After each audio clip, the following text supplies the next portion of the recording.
very special video for you. Well, one, I have a video for you, which is pretty special nowadays. But today I'm going to be talking about the Apple Watch Ultra. It's a really cool piece of technology that I've had for about a year now.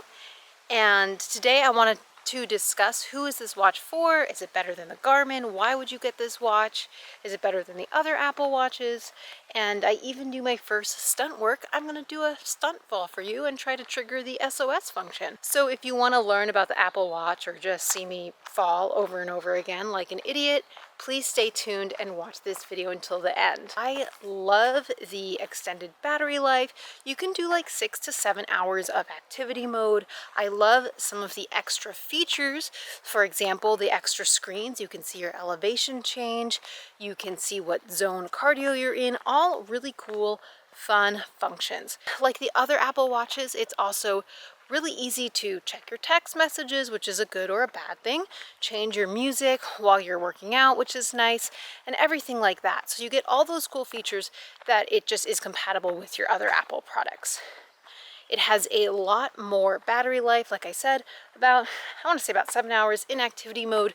With my Apple Watch Series 5, I would be worried that it would run out on a long bike ride. So one thing this watch has that I really like is it does have a fall sensor. So if you do fall, for example, this has happened on my road bike. Once I was getting water, I just like didn't unclip, was getting water and just like whoop, fell over. And then I did fall on my mountain bike for real.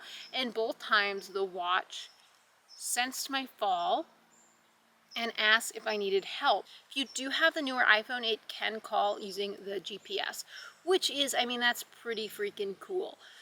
So I am gonna fall and try and trigger the sensor.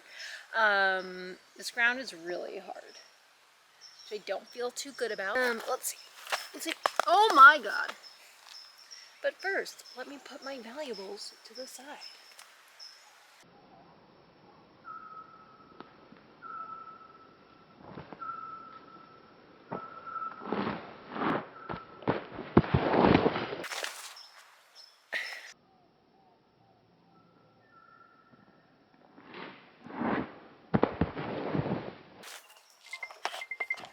See? There you go. So I'm just going to press, I'm okay. And then it will ask you if you fell. So I'm going to provide feedback. I fell, but I'm okay.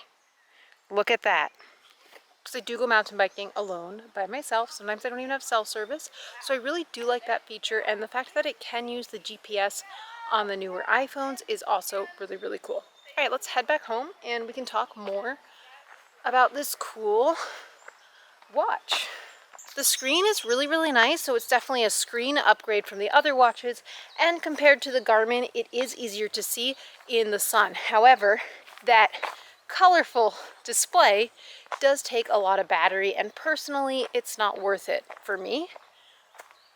I also like that you can control, like if you're taking selfies, like you can control your phone as a remote with the Apple Watch, which is really fun. Also added a new activity button. So there is an activity button to get to your activities, which is really cool, but they still don't have enough buttons personally for a dedicated fitness watch. You still have to control the watch with your fingers on the touchscreen, and when like you're sweaty or you're wearing gloves, it's a little bit hard to control when you're running. So I do like that the more sport specific watches have those buttons for stop and start. I think it's a little bit bulky on my little wrist personally.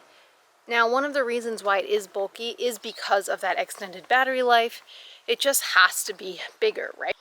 Another thing this watch doesn't have is those navigation kind of features. So if you're doing an ultra in the woods and you want to see your map and your elevation, it's not going to have that. So for example, when I go for a bike ride, I use my Garmin and it gives me turn-by-turn directions, which is really nice. Now, the native fitness program on the Apple Watch won't do that. You can download third-party apps, however, the watch will use more battery with them, so that's a caveat. If you love Apple products and you're just going for a run around the block or going to the gym, This watch is great. I love the extended battery life. I love that it is a little bit bigger and easier to use, which is really, really nice compared to the smaller screens. However, if you are like a ultra runner, you're spending a lot of time in the outdoors, you want to use those navigation, those breadcrumb features, this watch isn't going to cut it. The battery life, although it's better than the other ones, is nothing like that Garmin, for example. So wrapping this video up, I love my Apple Watch. However, I would probably choose, personally, for me, I would choose the Garmin over the Apple Watch just because I'm getting into some further running distances, outdoors a lot. I'm not really good at charging my watch, so I definitely would choose the Garmin for the maps and the longer battery life. But I do like my Apple Watch and I do use it quite a bit. That's it, folks. Look at this hill that I have to run up or bike up every time I come home. Anyway, thank you for watching my video. I hope you enjoyed it. And thank you so much for staying for the whole video. I will see you next time. Adios.